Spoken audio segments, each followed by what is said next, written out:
our General Manager and the craziest guy I know, Dave Clare. Thank you. Thanks, Jenna.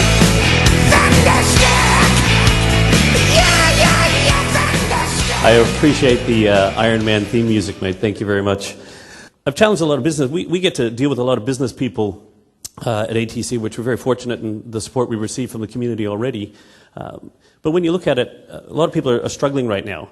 The reason why we chose excellence is because excellence doesn't sit on its hands. It doesn't rest on its laurels. It says we will find a way. And that's what we need to do right now. As you're all well aware, I'm sure you've all been impacted some way, shape, or form. The economy has changed.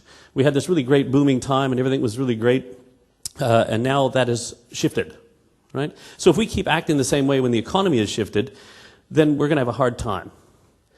But it's not hard if you find a way. Once you've found a way, it's easy. So it's not that there aren't any ways to do it, and it's not that it's hard, it's just we haven't found the way yet. So if you haven't found the way yet, I would encourage you to keep looking for the way for your business to thrive in the change in the economy that exists today. Because this is what everyone's saying. There's a slow economy ahead. So does that mean we should all batten down the hatches? We should rest on our laurels or just sit and hope that things get better? Should we be waiting for the government to do something for us? Should we be waiting for the city to do something for us? No, thank you. That was a question, by the way. Sorry. And if we want to answer yes or no, this is a yes and this is a no. Okay, I'll take verbal signs as well. All right, so we shouldn't just sit there and wait for it. Who's in control of your destiny? Me, yes. Right? So it's up to us. You know, it'd be nice if all that stuff's happening, and when it does happen, it's great. We should do whatever we can to maximize those opportunities. But if they don't exist, do we just stop? No, we need to find a way, because that's what excellence says. We have to find a way. So where are we now? I'm luckier than most people in this room, because I've only been here for 6 years, and I think this is the best damn city in the world I've ever lived in. Right? I've lived in 3 countries around the world. New Guinea, Canada, and Australia. I've traveled not extensively, but enough. And of all the places I've been, this is one of the coolest kick-ass cities I've ever got to live in.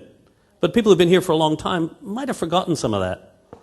And I tell you, I look around, and I look at this picture, thanks to Richard Rossiter Photography, and I look at this and think, look at all the business and stuff that's going on there. I think this might have been taken from your house, Dave. Is it? No?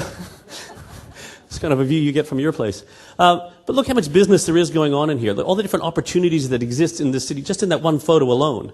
And I sit there and go, wow, this is amazing. And I'm fortunate because I see that. Unfortunately, some people see this. But I see this as well. Okay, but when you look at this, what do you see?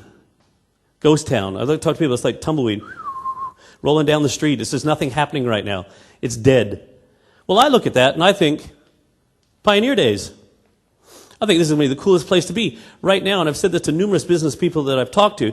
Imagine what Geraldton needs in 5 years from now and start it. And if you haven't started it, you're too late. Because in 5 years' time, things are going to be different again. And what are we doing now to prepare ourselves for that? So when I took the team together and said, what's happening today?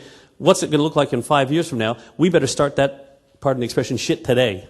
So that's when, and here we are with this. Here we are with all the training and development stuff we're doing at ATC. We joke about it to an extent. We say, look, we've found a gap that didn't exist because we weren't looking for it before.